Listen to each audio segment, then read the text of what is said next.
Okay, so real quick, this is the scoreboard. It doesn't even tell you your kills or deaths. You have to scroll through it to get there. So anyways, as I go here, the point is this guy on my team has 76 kills.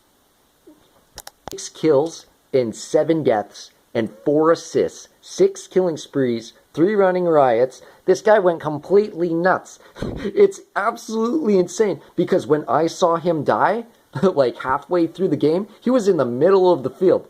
I wish it doesn't give me any more information about what he used as his weapons or whatever, but holy cow. But this guy was actively part of the fight. He wasn't hiding, he wasn't sniping, he didn't have a tank, there was no Hornet, he wasn't flying, he wasn't a tank, he wasn't in the back of a Jeep, he was actively fighting. He got 76 kills in a big team match with 7 deaths. It was outrageous. Place in the game was 26 kills. Now how I ended up in that game was a complaint, right? So when we're here, I press X and it gives me my last match results. But if I press X, now it says start matchmaking for X. So if I'm here and I press X, it's going to start spawning my other game. And I was wrong. If you hold your left stick, no matter what menu in, it cancels. But I pressed start matchmaking just to see if it would happen. And before I could cancel it, it started a match and it threw me in. And it does that so often. It starts a match and throws me in before I can even change my mind. Usually you have like 8 seconds before it's like, okay, you're dedicated. Or you've got 5 seconds before you're dedicated. You press start matchmaking, you don't know what the hell's going on, and you're starting a match. This is my player recap. This is when you press X to look at what happened in the last match, and then you got your team lineup and your scoreboard. This should be a scoreboard, like I had said before. Anyways.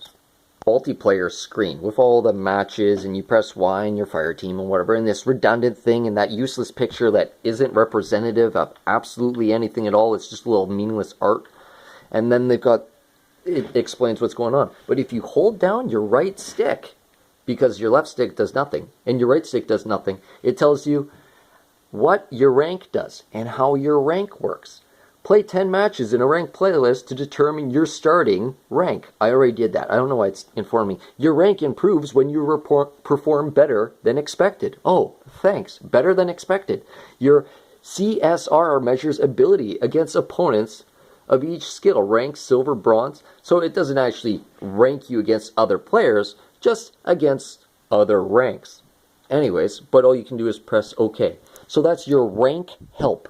And so no matter where you are on this screen, you can hold your right stick and it will tell you this any day of the week, every day of the week. Who took the time to write that up or code that? It's absolutely absurd. Now we can go into how none of this has any love in it, and maybe that's because the game was so evidently crap, someone was secretly sabotaging it, and I hope they're not penalized for it, because the game, besides these menus, is complete crap. I literally have a piece of tinfoil that was a wrapper from my chocolate bar that by playing with, without even designing anything, is a better PvP map than what they have in this entire game. I have a crumpled up piece of tinfoil that I took a picture of, which is a better map design than everything they have in this game. What's ridiculous about that piece of tinfoil is without rounding any of the edges and just using the flat edges, it has less vectors and it's still a better thing. It would load so smooth and so fast because it's so easily designed, and it's better than this. Because you just put a little bit of prosthetic objects and everything. You don't need to round all these hills, technically speaking. The start menu, and I went patch notes. So I'm like, okay, sweet, patch notes. This action will open your default browser. It's going to open my internet browser on the Xbox in order to give me the patch notes. For everything they do, they don't even give you the patch notes. And in the meantime, if I press Y and I press X, I can load the cinematic for Season 2 where this new character has this incredibly stupid and patronizing dialogue that somehow tells you that if you take the AI chip out of the back of someone's helmet, they die. But that's on easy hand, but the patch notes, no, of course not. Absolutely not, because they're terrible. Do not have a support function, but it's on my primary start button in this menu of things, including my customization and my profile.